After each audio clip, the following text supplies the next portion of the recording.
students, welcome to our channel. Ee video lo manam 10th class maths chapter 3 pair of linear equations in two variables example 4 gurinchi నేర్చుకుంటున్నాం.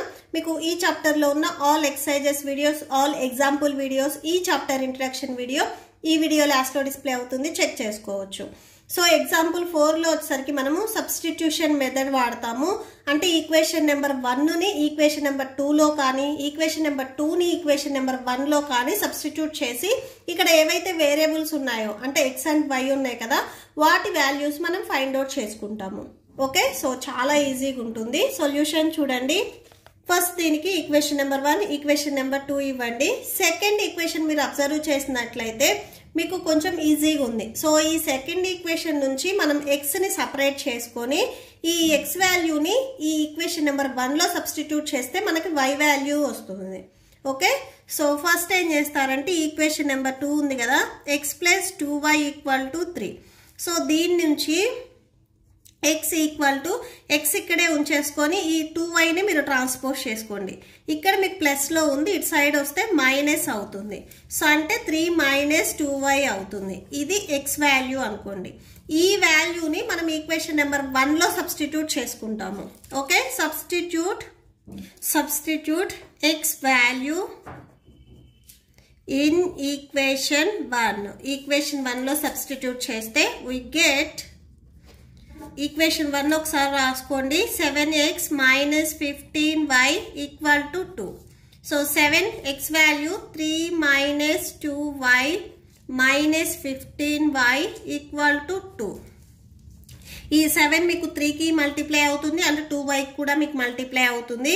7 3s 21 minus 7 2s 14, y ఉంది కదా, y రాసేసుకోండి. Minus 15y equal to 2. ఈ 2 values మీకు y values కాబట్టి రెండు negative లో ఉన్నాయి కాబట్టి యాడ్ చేయండి. 21 మైనస్ 14 ప్లస్ 15 యాడ్ చేసుకుంటే 29 వస్తుంది. సో y కదా, y equal to 2. Next minus 29y equal to 2. 21 ఇక్కడ మీకు ప్లస్ లో ఉంది, ఇది ట్రాన్స్పోజ్ చేసుకుంటే మైనస్ లోకి వెళ్తుంది. 2 మైనస్ 21 మైనస్ 29 ఈక్వల్ టు 21 లో నుంచి 2 ని సబ్ట్రాక్షన్ చేస్తే 19 ఉంటుంది. లార్జెస్ట్ నెంబర్ మైనస్ ఉంది కాబట్టి మైనస్ రాసుకోండి. y equal to minus 19 by ఇక్కడ చూడండి 29 వచ్చేసరికి మీకు y కి మల్టిప్లికేషన్ లో ఉంది, ఇది ట్రాన్స్పోజ్ చేసుకుంటే డివిజన్ లోకి వస్తుంది. అండ్ ఇక్కడ మైనస్ ఉంది, క్యాన్సిల్ అయిపోతుంది.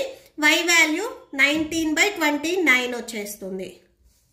So therefore y equal to 19/29. ఇప్పుడు మనకి y వాల్యూ వచ్చింది. సో నెక్స్ట్ మనము x వాల్యూని ఫైండ్ అవుట్ చేసుకుంటాము. ఇప్పుడు మనకు వచ్చిన y వాల్యూని మీరు ఈక్వేషన్ నెంబర్ 1 లో అయినా 2 లో అయినా ఆర్ ఇక్కడైనా కానీ మీరు సబ్స్టిట్యూట్ చేసుకుంటే మీకు డైరెక్ట్ గా x వాల్యూ వచ్చేస్తుంది. ఓకే, సో ఇక్కడ చూడండి, దీనికి నేను ఈక్వేషన్ నెంబర్ 3 ఇస్తున్నాను. ఇప్పుడు మనకి ఏదైతే y వాల్యూ వచ్చిందో నేను ఈక్వేషన్ నెంబర్ 3 లో సబ్స్టిట్యూట్ చేస్తున్నాను. Okay, substituting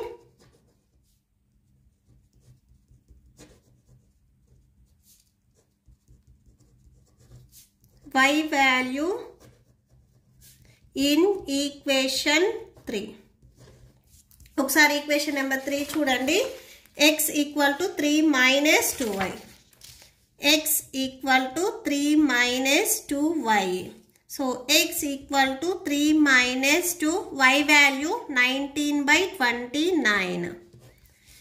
so x equal to 3 minus ఈ 2 వచ్చేసరికి మీకు న్యూమరేటర్కి మల్టిప్లై అవుతుంది. ఓకే, డినామినేటర్కి మల్టిప్లై అవ్వదు, ఓన్లీ న్యూమరేటర్కి మల్టిప్లై అవుతుంది. 2 19s 38, 38/29 వచ్చేస్తుంది.